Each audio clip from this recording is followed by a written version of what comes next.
It's time to plant the garden.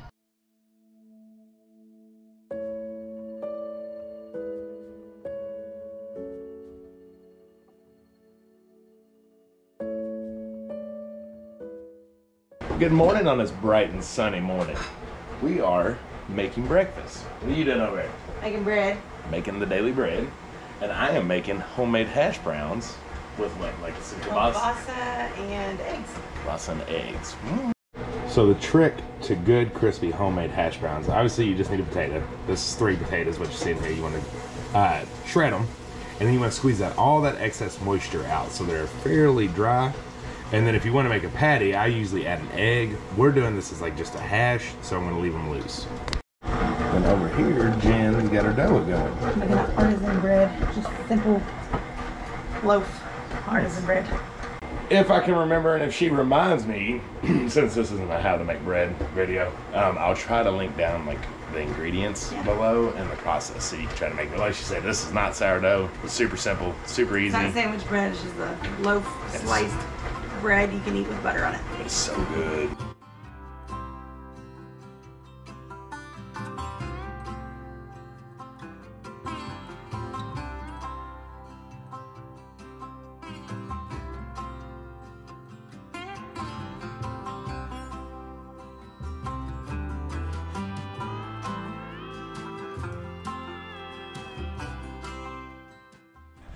All right, breakfast was delicious. It is now actually kind of lunch.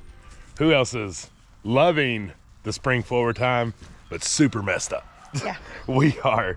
The days, you know, it's darker earlier, which it won't be like that for a while or for long. But it seems like we don't get rolling until later in the day, and then it's like, where did they go? Anyways, bread's out. Yep. Looks absolutely delicious. Cooling down. And now it's time to plant the garden. Some of it. Cool crops. So here is the greenhouse. We have several things going on in here, but what we're focusing on today is the peas. So these peas, y'all saw Jen talk about them. They're very big, hardened off. Have the fan over here running that's helping harden everything off. But you can tell they're starting to get their little, what do we want to call tendrils? Thank you. So that means they are ready to go into the ground, and we finally have warmed up long enough to do. So the goal is the peas for right now. If we get a chance, we're going to get to this broccoli and cabbage that we have going on over here. We'll see. All right, so we knew the peas are going to be the first thing that we planted in this garden. We already have a pea trellis that's up straight through the middle. And so we can plant these every 2 to 3, we'll probably go 4 inches apart. So you can space these very close together. And so we can get a lot of peas in here. Now, tell them, babe, while we put it in the middle, we didn't put it on the end and put one on each end. Yeah, so you know, you're probably thinking, why didn't you put one there? Why didn't you put one here? One, it's a lot of cattle panels. They used to be $18, now they're like $40. So that's a lot of money. 2, we've got a lot of flowers planted, started from seed. So we're actually gonna use the outsides for flowers, marigolds, stuff like that, that'll help keep the pest away. Yeah, and there's also a potential of us putting a cattle panel from here to here so we can use this side to plant for it to go that way. All right, you ready to plant, babe? Yep. Let's do it.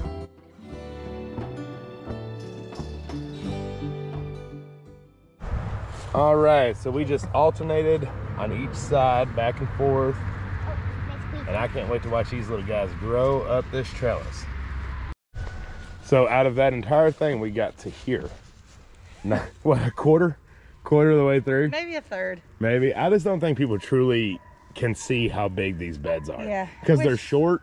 I knew I didn't start enough to fill up the rest, but I'm doing the rest from seed because I want to do succession planting. Okay, so we're going to start direct sowing, the same thing down the rest of the line here. Because I'm sure you're curious, these are the 2 pea varieties that we chose to grow this year. We are not growing sugar snap peas. We wanted something that we can actually shell very easily, very well, and actually preserve the peas themselves instead of just eating them as a snack like you would a sugar snap.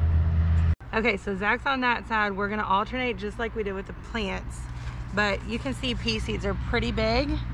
So you're gonna plant them 1 inch in the soil. The bigger the seed, the farther they go. The smaller the seed, you barely put them in the soil. All right, show them what you're gonna do here. Where am I starting? You're starting right here. Okay. So we're just gonna poke it in. Poke it in. That's it. About Make sure there's nothing big on top that can hinder it from coming up. All right, so now we're just gonna go down this line here, alternate back and forth.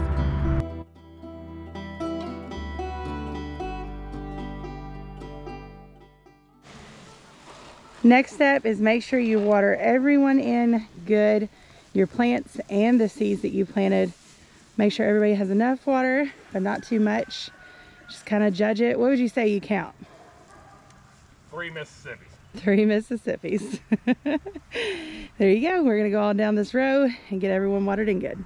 All right, what's up next, babe? Okay, we've got cabbage and broccoli. How many of each is it?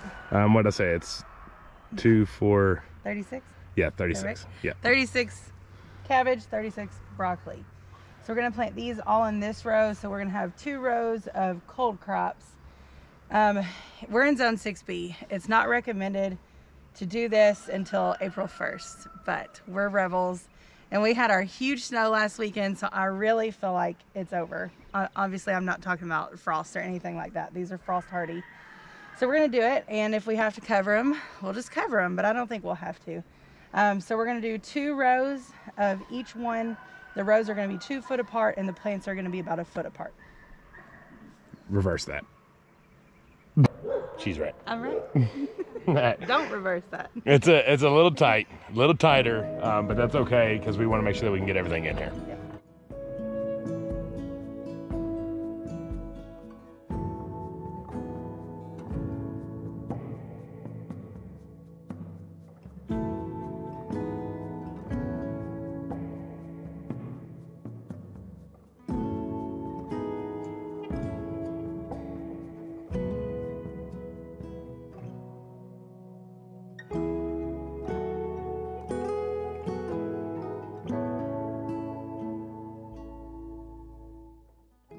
Okay, we got that done.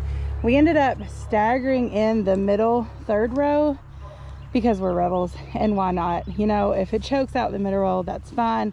At least we tried, right? So we didn't waste all the plants. We have 4 plants left over, which we'll probably find room for in the kids' garden. Once we get that up and running, now we're gonna water everyone in. And you're probably thinking to yourself, why do you need that much cabbage and broccoli? Well, why do we not need that much cabbage and broccoli?